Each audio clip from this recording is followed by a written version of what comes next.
Hey, what's up guys? This is Anthony from Anthony's Customs, and for this review, we are looking at NECA's Teenage Mutant Ninja Turtles KRANG Android, or the Wrath of KRANG figure, if that's what you want to call it. And this is a Target exclusive if memory serves, and it is a little bit more pricey than your regular figure, but there's kind of a lot going on here, so there's some stuff to talk about. It's not your standard figure by any means. There's a lot of interchangeable parts and stuff like that, and I think most people are probably going to want to pick this up if they're collecting the cartoon turtles. NECA is just pretty much all in on the turtle stuff at this point, so it only makes sense that they would get one of these out sooner rather than later, so hopefully it's good. Let's take it off the stand and take a closer look. This figure stands just about 22 centimeters to the top of the head, not counting the tuning fork, which makes him about 8.5 inches. Just to be clear, I have continuously had people message me and leave comments saying that I always say the wrong number for the ruler. No, I have to do the ruler so that I can see the numbers, guys. It's gonna look different for you because of the parallax and the perspective of the camera. Okay, the numbers I'm telling you are the accurate numbers, all right? Okay, so here we go. Let's go ahead and talk about the figure. First though, question of the day. What characters from the cartoon, if you collect this line, are you hoping they make next? They've made a bunch, they have more coming. Which ones are you looking forward to? Okay, there we go, that they haven't announced. So aesthetically speaking, there's not a ton here. There's a decent amount of paint, not a lot, mostly just some black line work. I do think it's missing a few little bits of color here and there, especially based on the artwork on the packaging, but it's not like I went back and checked because I didn't feel like it. But otherwise it looks pretty good. It's fairly clean. There's no noticeable problems. The only thing that really stands out to me as being a real problem is that if you look at his eyes, and to me, this is a really, really annoying problem because there's really no excuse for it, unless there is. If there is a reason for this, then I take it back. But this eye slot is way bigger than this eye slot, and that drives me nuts. And maybe some of you didn't notice that before, and now you will, but it's my job. I have to point it out, so I apologize about that.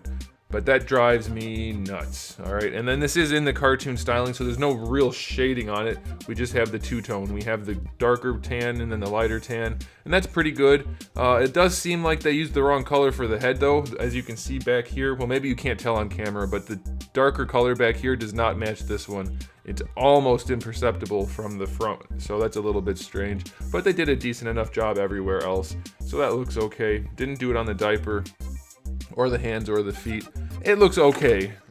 It falls out of your hands sometimes. It looks good enough. It's fairly basic. There's nothing really impressive here other than it looks like a KRANG Android, so that's fine. I'll give it a 7 out of 10 for the aesthetic, I guess. It's good enough.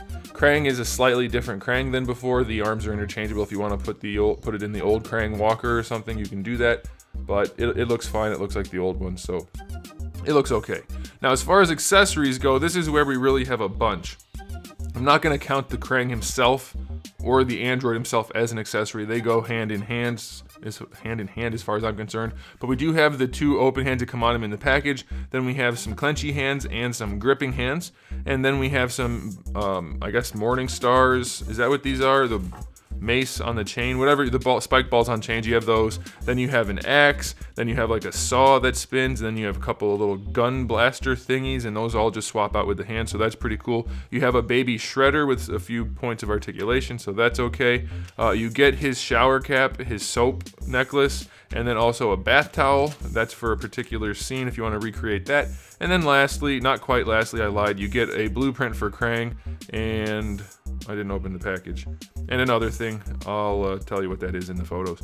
And then you do get one spare tuning fork for his head in case you break or lose one, so that's pretty cool. That's a decent spread of accessories. I am pretty pleased with that. I'm going to give that a 9 out of 10. I'm not sure they could have done too much else. Can't think of anything that would have been handy, so that's pretty good. Okay, now it's time for the articulation, which means it's time to look at the bad spots of the figure, because I don't think this thing's gonna have a great range, but we'll see. Maybe it does. All right, so the head is on a ball peg, and yeah, it just gives you enough for basically adjustment posing, just for some attitude. Obviously, you have your rotation, that's fine. A little bit up and down, not too much. That's fine, that's good enough for the head for him. These guys are flexible, but they are not going anywhere because this is like all connected. So let's see how the shoulders work.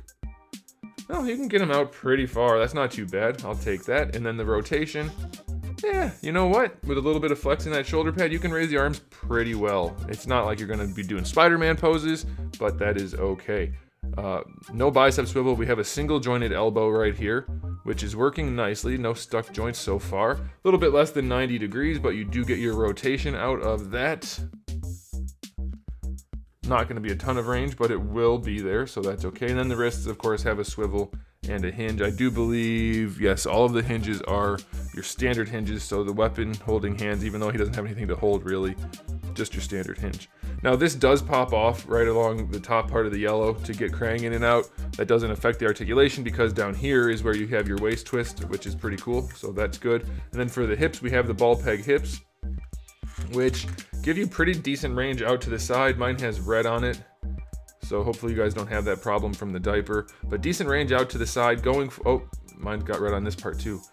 That's going to be a problem probably for most people. So be very, very careful as you're posing. It looks to me like that's the way it came out of the package, because it wouldn't have gotten red in there when I moved it. Anyway, bring the legs forward.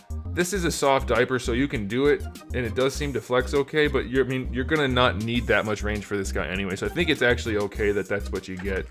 And then you can go backwards a little bit. You do have your thigh swivel. Not noticing any stuck or loose joints so far, so that's pretty good. Let's check the knees. Double jointed knee gives you plenty of range, no stuckness. Nothing stands out as being too ugly. That's a standard way for a lot of companies to do their knees, even though I don't like the cavities in there. That's okay. And then for the ankles, they are not loose so far. They are not too tight. Let's see. All right, that's decent range in both directions. Not a great ankle rocker, and it's a little tight, but all the joints seem to work. There's nothing loose, there's nothing too tight. A little bit of stiffness in the ankle, but that's probably okay. So that's not bad. I mean, for what it is, I think that's a decent spread of articulation. Objectively, it's probably like a 7 for somebody this bulky. It's nothing impressive, but it'll definitely get the job done for whatever basic posing you need to do. So yeah, I think it's okay. Lots of accessories. It's fairly screen accurate. It poses well enough. Decent enough finish. A few issues, but not too much. Yeah, I think it's a pretty good buy. I think overall I'll give it an 8 out of 10. Again, a few issues, but otherwise it's solid. So there you go, guys. Thanks for watching. If you enjoyed this video, go ahead and give it a thumbs up. If you didn't, give it a thumbs down. And if you haven't subscribed, you might want to. I have new videos almost every single day and thousands already on the channel. So make sure you come back for all of that. And in the meantime, keep collecting.